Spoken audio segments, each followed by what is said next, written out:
Thank you so much for coming here, ma'am. बहुत सारे ख्याल आपके दिमाग में आ रहे होंगे. Your first thought. It's very difficult. These sort of occasions are very, very difficult to put in words. It's very heart-wrenching.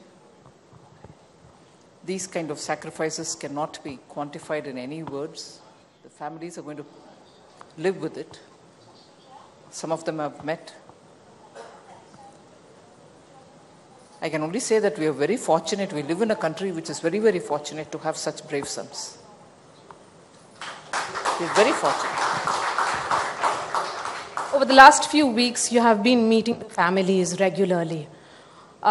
We have seen those images in which you have been very overwhelmed when you met them. Do you think a grateful nation, what can we do really? I'm not sure whatever we do is going to be sufficient, but we can never afford to forget. We can never afford to forget any of the families which have come here. And not just the ministries concerned, Home Ministry or the Defense Ministry, but I think as citizens, each one of us will have to, as many times, remember these families, because they've just stood up to the occasion. Their tears are never going to dry. And it was, after all, for our country. Ma'am, you are India's first woman full-time defense minister. Of course, Indira Gandhi had held an additional charge. How has your experience been as Raksha Mantri? It's very difficult again to express. It's been, I'm very fortunate, I would say, to be able to be in this position. It has its own, it has everything in it, in the sense, like they say, that when you have emotions, there are about 9 different that you can identify. Every such emotion is involved when you're dealing with the Raksha Mantralaya. So, whilst your bravery for the soldiers and their bravery that you can talk about, it also means a lot more in terms of compassion, in terms of understanding, in terms of empathy. So I don't think any other experience in my life would make me feel that one has to strive constantly to be a better human being. This position makes you feel that. There are 2 women ministers in the CCS. Should we be looking at this from the prism of gender at all, or is it about competence? I can't escape when people look at it from the point of view of gender. But yes, I don't know if I'm competent as many other people who've held this position, male also. But I suppose eventually it is a responsibility which you have to do with full, commitment. And being conscious every minute that you're holding a position which matters in so many different ways to so many different people, and eventually to the country also. So I think being there fully is more important. And my gender shouldn't matter there. Is this an indication that other male bastion ministries, such as Home and Finance, it's only a matter of time that we'll see women ministers there? I think so too. There's just no line that has to be kept up. There's no need for this cannot be held by women kind of a thing. I suppose any ministry can be held by male or female. And if you ask me, women and child welfare also need not be reserved for women only. Yes. I was about to ask you that question. That you think the time has come also to break that notion that even a man can hold charge of women and child development ministry? I think so, because when you never gave anything for women, you at least had to give women and child welfare. But if you are able to find women who can occupy other positions, I suppose it will have a greater parity if men also can be there and do justice to women. So, why not? Ma'am, you had said that there is no relationship between the airstrike and elections, but increasingly we are seeing that the BJP leaders are claiming credit for the aerial strikes. BJP leaders are taking credit for what? For a decisive leadership. which, when the need arises, doesn't sit back wondering what will the globe tell us, what will happen to any repercussions or fallout, what will be the collateral damage. All these considered, we have a leadership which takes the call. So in case if BJP wants to take credit, what's wrong? It's for the sake of the country. Here is a leadership, here is a party, here's a government which has put the country's priority on top of the agenda. It has not played politics for the sake of anything else. So would you say in 1975? When Pokhran happened, Mrs. Indira Gandhi did it for the sake of votes and she didn't do it for strengthening India? I think these convoluted arguments, if they are in power, it's one thing. If somebody else is in power, oh my God, I don't want to give the credit, is now seen through by the people. But Pakistan being invoked in every election speech, is it about generating fear, that there is an enemy such as Pakistan? Or is it more about instilling confidence in Prime Minister's leadership? It's more about saying without fear or hesitation or some reservations in your mind that there is a neighbor who's just there, who's constantly encouraging terrorists who seem to enter this country and do all kinds of dangerous things. It is naming them instead of saying some country across the border, which is what we've been hearing in this country, across the border. Who's across the border? Why can't we say it? Very clearly we have evidence to show that terrorist camps are there. So today, that culture of across the border languages very clearly saying it is Pakistan. You have the facts, why not say it? What is this whole wishy-washiness about it? You have set a new template in dealing with your neighbor, Pakistan. With Pakistan. With Pakistan. There. In 2016, it gets into a system so much, it's even within a minute, Maria is not able to get out of that. 2016 surgical strikes, 2019 aerial strikes. You have set a new template. I'm trying to understand, but this hasn't really acted as a deterrent. Well, you have for want of a better word, you have a habitual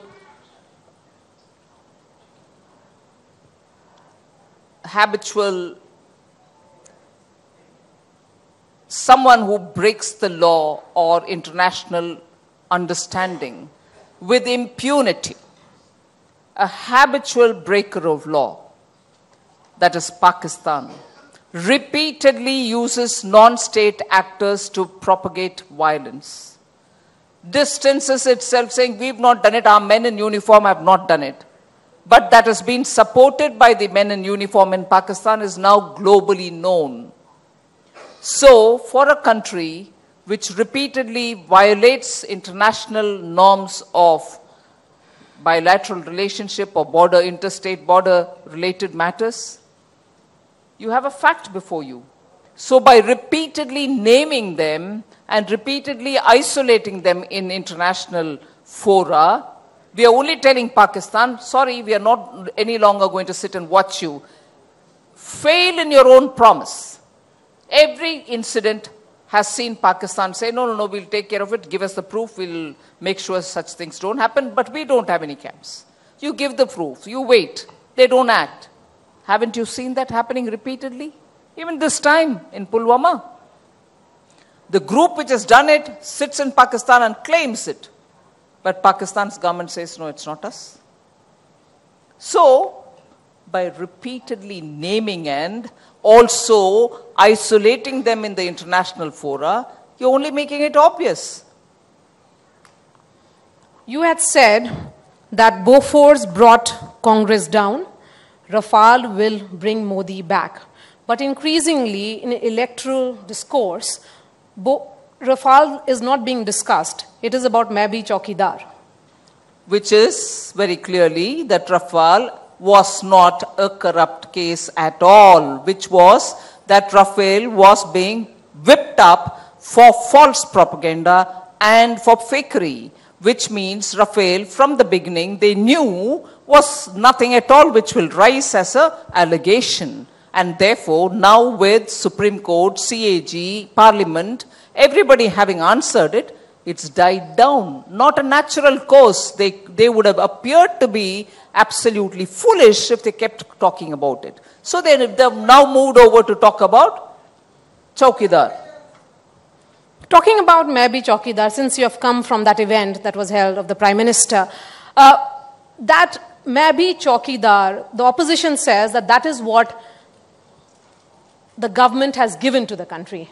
That you are trying to talk about nationalism, national security, not as much as important issues such as jobs. You have been a commerce minister yourself, ma'am. Yes. And I think they are partly right. That's what we've given this country, is to make every citizen feel that each one of us are a Chaukidar to the national resources.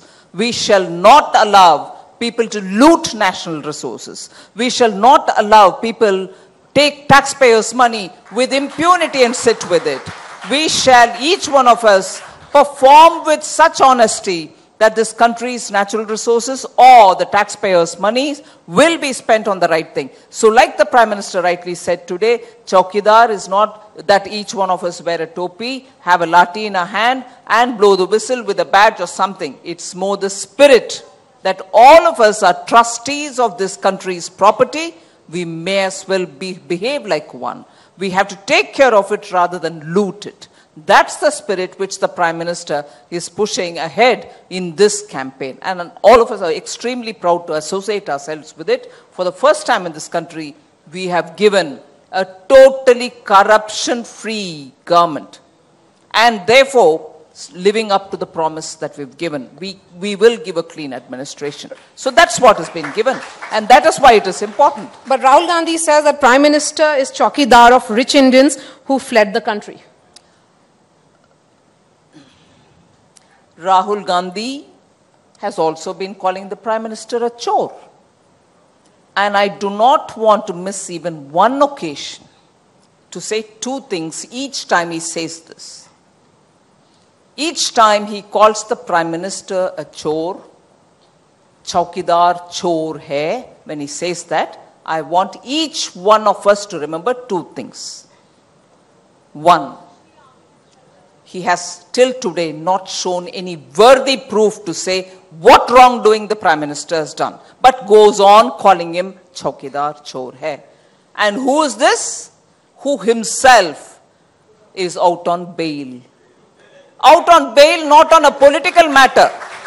You know, sometimes when you protest, political disturbance happens, and therefore the government in power, which is, let us say, assume on a different political platform, arrests you, puts inside for a protest. 144 section is in place. You're not supposed to go and do protest, but you protested. Therefore, you were arrested.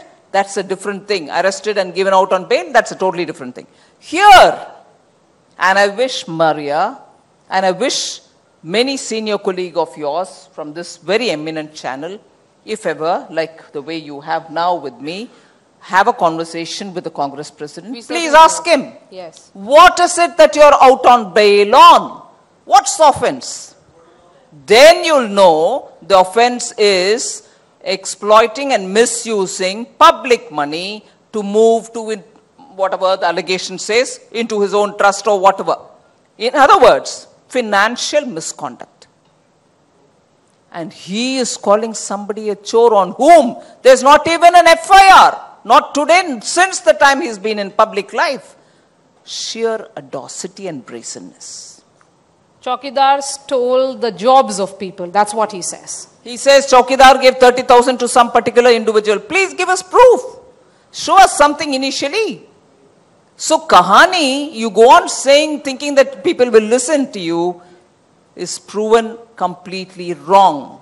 And I don't know whoever is advising the Congress President, he's not doing them, they are not doing a favor to Congress President. It's just not done. A responsible party's president, I would have thought, will do a lot more homework before he talks.